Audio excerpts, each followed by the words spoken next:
Hello नमस्कार, आप देखना शुरू कर दिए JN24 बिहार। इस वक्त हम मधुबनी जिला के लौकी प्रखंड में हैं। तो हमारे साथ बगल में जो शख्स को देख रहे हैं यह आरजेडी मधुबनी जिला उपाध्यक्ष श्रीमान गुलाबकांत यादव जी हैं। तो आइए हम इनसे जानकारी लेते हैं कि आखिर इस बार जो आपकी पार्टी का जो भी उम्मीदवार है क्या मोटो रहेगा और किस विशेष पर यहाँ जो आप जनता आम जनता के बीच आप लोग जाएंगे और क्या कह कर के जनता को आप रिझाएंगे और किस तरह से मोटिवेट करेंगे। तो सबसे पहले नेताजी हमारे न्यूज चैनल में आपका स्वागत है। मैं सबसे पहले आपके चैनल को धन्यवाद, जिन्होंने आपने हमसे चुनावी मुद्दा पर बात करने के लिए यहाँ आया है। मैं आपको धन्यवाद देता हूँ। आपका सवाल है कि चुनावी हलचल बीजेपी और जदयू एनडीए गठबंधन मुद्दा विहीन है। इस बार महागठबंधन बहुत बड़े मुद्दा लेकर के युवाओं के बीच आ रहा है। आदरणीय तेजस्वी प्रसाद यादव जी, जिन्होंने 17 बरस बनाम 17 महीने में युवाओं को भारी पैमाने पर नौकरी देने का, बेरोजगारों को रोजगार देने का काम किया है और थोक में गांधी मैदान से उन्होंने 4 लाख करीब युवाओं को नौकरी देने का काम किया है। और जन विश्वास यात्रा के दौरान हमें देखने को मिला कि सूबे बिहार में आदरणीय नेता विरोधी दल आदरणीय तेजस्वी यादव जी के साथ सूबे बिहार के युवाओं ने जन सैलाब उभार दिया है। और आपको याद होगा उसका परिणाम गांधी मैदान में, जहां थोक भाव में 4 लाख लोगों को, युवाओं को नौकरी देने का काम किया, उसी गांधी मैदान में 3 मार्च को जन विश्वास महारैला हुआ था। मुझे लग रहा है कि आदरणीय नेता विरोधी दल तेजस्वी जी अपने आदरणीय पिता लालू यादव जी को जन विश्वास रैली के माध्यम से आम और आवामों को दिल को जीतने का काम किया है। और मुझे लग रहा है कि 24 की लड़ाई लोकसभा की चुनाव में मुझे लग रहा है जो एनडीए सफाया हो जाएगा और महागठबंधन की भारी पैमाने पर जीत होगी और जुमलेबाज की खात्मा होगी। आप कैसे कह सकते हैं कि एनडीए का समाप्त जो है सफाया हो जाएगा? अरे एनडीए के पास कोई मुद्दा है ही नहीं, सिर्फ एक मुद्दा है, जय श्री राम। कहाँ है जय श्री राम? कहाँ इलाज करवा देंगे लोगों को? इलाज के लिए हॉस्पिटल चाहिए, पढ़ाई के लिए विद्यालय चाहिए, सिंचाई के लिए पानी चाहिए। ऐसा कोई मुद्दा बीजेपी के पास है ही नहीं। आप देख रहे हैं महंगाई, भ्रष्टाचार चरम सीमा पार हो चुका है।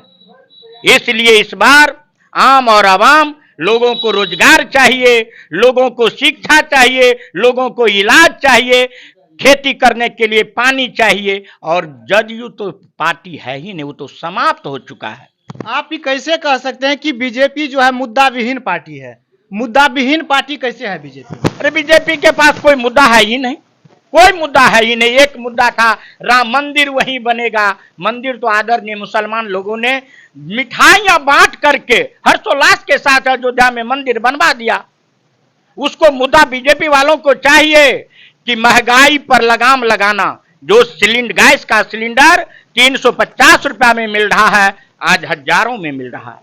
जो रहड़ी का दाल 70 रुपये में मिल रहा था, 150 रुपये में मिल रहा है। जो कड़वा तेल का दाम 60 रुपया था, 100 से ऊपर मिल रहा है। क्या है उसके पास मुद्दा? आपको याद होगा कि एक बार प्याज का उछलती भाव आया था तो स्मृति ईरानी ने प्याज का माला गूंथ करके सदन में गया था। शर्म होना चाहिए उस स्मृति ईरानी को कि कई गुना महंगाई चरम सीमा पार का हो चुका है। और आदरणीय नरेंद्र मोदी जी जुमलेबाज है। उन्होंने कहा था कि हमारी सरकार होगी तो 90 दिनों के अंदर महंगाई पर लगाम पाया जाएगा। कहां गया महंगाई? उन्होंने कहा था प्रत्येक लोगों के खाते में 15 लाख रुपया आएगा। कहां गया? उन्होंने कहा था प्रत्येक वर्ष नौकरी 2 करोड़ लोगों को नौकरी देंगे। कहां गया उनकी नौकरी? उन्होंने कहा था 1 सर के बदले 10 सर ला दूंगा। कहां गया जुमलेबाज प्रधानमंत्री? और आदरणीय प्रधानमंत्री मुजफ्फरपुर की पवित्र धरती पर कहा था कि नीतीश जी का डीएनए खराब है। शर्म करो नीतीश जी।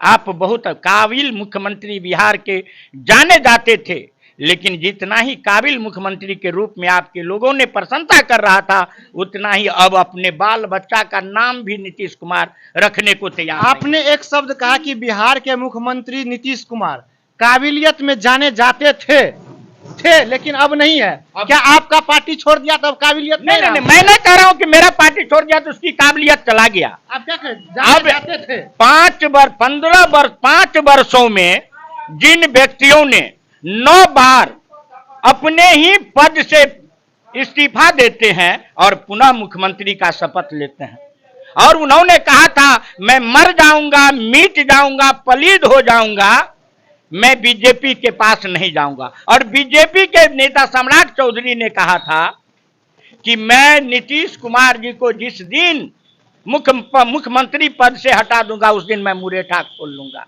कहां गया उसका मुरेठा? आज तो वह उप मुख्यमंत्री हैं नीतीश जी के साथ। और अमित शाह ने कहा था कि दरवाजा तो बंद है ही, खिड़की भी नीतीश कुमार के लिए बंद है। और कल प्रधानमंत्री जी की सभा में आदरणीय नीतीश जी कह रहे थे कि आप विगत आए थे तो हम कहीं भटक गए थे, अब नहीं भटकेंगे। कितना मजाक उड़ाया आदरणीय प्रधानमंत्री जी, ये आप सब मीडिया के लोग और आम और आवाम लोग जानता है।